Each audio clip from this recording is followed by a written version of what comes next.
Listen to us and you shall hear news that's been coming for 100 years. Since Captain Cook and many more, you've never seen the lights before. Black Diggers is basically a telling of the stories that we haven't heard much of about Aboriginal soldiers of World War I. It's the blooding of the nation. It's the first great war that we had after Federation.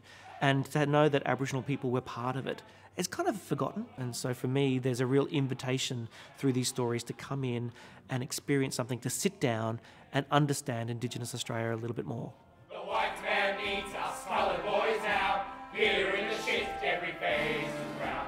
You see the world turned upside down. See the world turned upside down.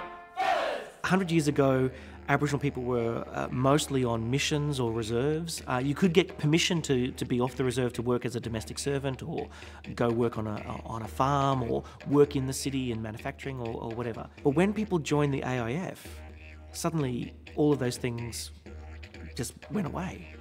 Suddenly you were able to travel because you were part of the AIF. You were able to earn the same amount of money as a non-Indigenous person because you were part of the AIF. There were certain freedoms. And I think what motivated a lot of Aboriginal people is, number one, a certain sense of patriotism. A lot of men are going off to war. There's a sense of that's your duty. And I think that Aboriginal people weren't immune to that. Number two, I think there was a sense of freedom, of adventure, a sense of moving through the world in different ways, as all young men do, seeing something in another world that's outside of your experience.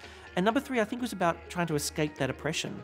You know, young men, sometimes 16, 17, lying about their age, lining up and going overseas because you know you're going to earn money, you know you're going to be able to travel, you know you're going to be able to experience things that you can't do if you sit in this government reserve. And we're here because we're here, and now we're here. And that's what it is. And the whole world's going to have to organise itself around us. Well, you can't put history back in the bottle, mate. When Aboriginal men got to the battlefield, it was not that different, really. Like, you were often just one Indigenous person in a unit of mostly non-Indigenous people, and so you had to deal with maybe some forms of racism. But it's interesting, the military have the way you train, and when you face death day in and day out, or your bombardment, or all those things, those bonds are really strong. Once you face death together, you have to face life together, and that's a really important thing.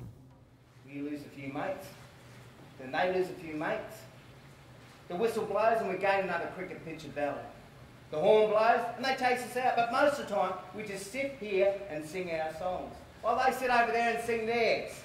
The stories are not just about being courageous in the face of an enemy, but about how you lived your life when you came back. And there was an incredible amount of disappointment, I think, because they had experienced these incredible bonds, these amazing friendships, and when they came back, they went straight back to what it was like before they'd left. They were under the rules of the Protector or the Protection Act. Their money was taken away from them. They couldn't get soldier settlements in the same way that their non-Indigenous mates could, or going to different memorials was being rejected. All the way through to the 1967 referendum, this was still the case. Everyone hates the whole bloody stunt. Hey, shush! Don't let the captain hear you carry on like that. It's a stalemate, isn't it? Stalemate.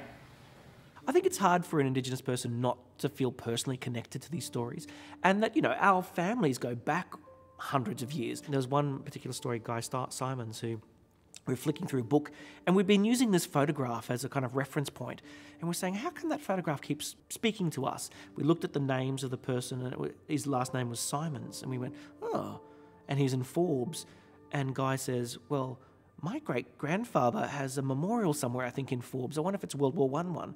And as we go through the research, and we go, we've been looking at this photo for a couple of weeks, and it's your great-grandfather. And you go, how often does that happen?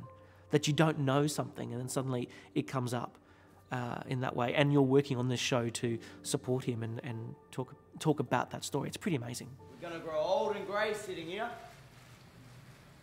Oh, I'd rather grow old than never grow old.